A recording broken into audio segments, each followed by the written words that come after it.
When you think about the 2026 World Cup, two names immediately come to mind: Argentina and France, the finalists in Qatar, the giants of international football, and still the measuring stick for everyone else. But let's be honest, 4 years is a long time in football. Stars age, new heroes rise, and entire squads can transform. Still, both Argentina and France remain terrifying prospects for anyone who dares to face them. Argentina, first. The reigning champions. The question everyone is asking is simple: will Lionel Messi still be there? He will be 39 when the tournament kicks off. And while that sounds old in football years, we have seen legends go deep.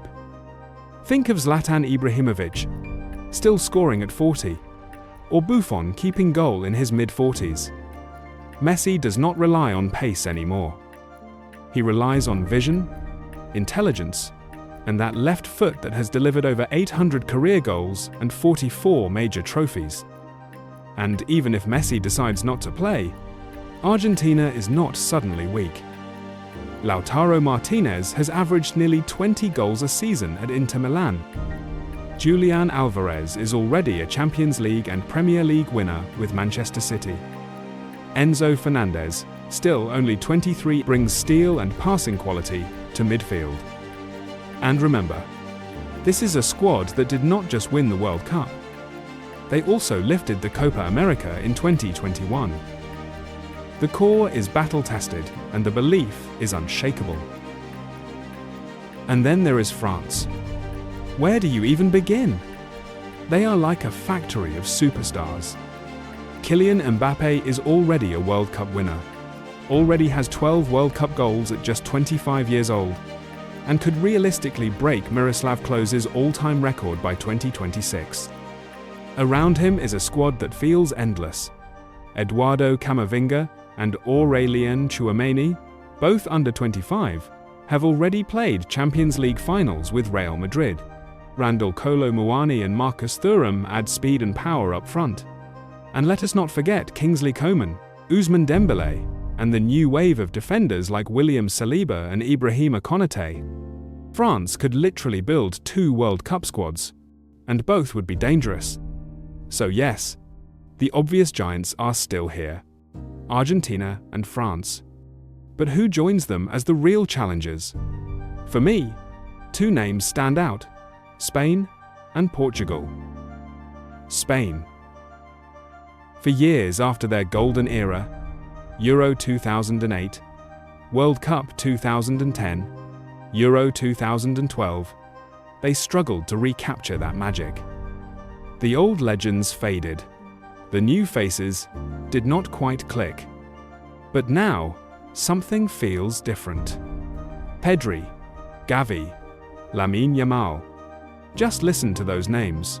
Pedri was the 2021 Golden Boy winner. Gavi became Spain's youngest ever goalscorer at just 17 years old. And Lamine Yamal? At only 16, he already scored for Barcelona in La Liga and became Spain's youngest ever player to feature in a major tournament. The fearlessness, the fluid passing, it feels like the Spanish DNA is back. By 2026, these youngsters will be entering their prime. Add Dani Olmo, Ansu Fati, Nico Williams, and the experience of Rodri, who just won the Champions League final man of the match, and suddenly, Spain looks dangerous again. Not just technically gifted, but united, energetic, and ruthless. The last time Spain had this level of synergy, they won everything in sight. And then Portugal. For so long, whenever you thought about Portugal, you thought about one man: Cristiano Ronaldo.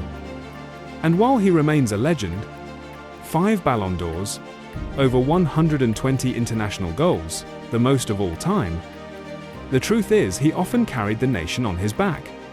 But this time, he does not have to. João Felix, finally flourishing with confidence. Rafael Leão, Serie A MVP with his pace and power for AC Milan. Bruno Fernandes, captain of Manchester United, delivering both goals and leadership. Bernardo Silva, the magician at Manchester City, bringing control and creativity. And behind them, Ruben Dias, arguably the best centre-back in the world right now, commanding a defence that finally looks unshakable. Even in goal, Diogo Costa has shown nerves of steel in penalty shootouts, already becoming one of the most talked about young keepers in Europe. This is not the Portugal that fought to grind out results. This is a Portugal that can impose themselves on anyone. For Ronaldo, if he is still there in 2026, it means freedom. He does not have to do everything. He finally has teammates who can shine just as brightly. So, as we look ahead, the World Cup in North America is shaping up beautifully. Argentina, still riding their golden wave, hoping Messi gives us one last dance. France, younger, faster, hungrier, an unstoppable production line of talent. Spain, with a new generation that brings back memories of their greatest dynasty. And Portugal, finally balanced, finally complete, finally more than just one man. 4 nations, 4 stories, 1 dream. And in 2026, only one will stand at the very top. And if you enjoyed this story, make sure to subscribe, because every week, we bring you more legendary football stories and the latest updates from the world's game.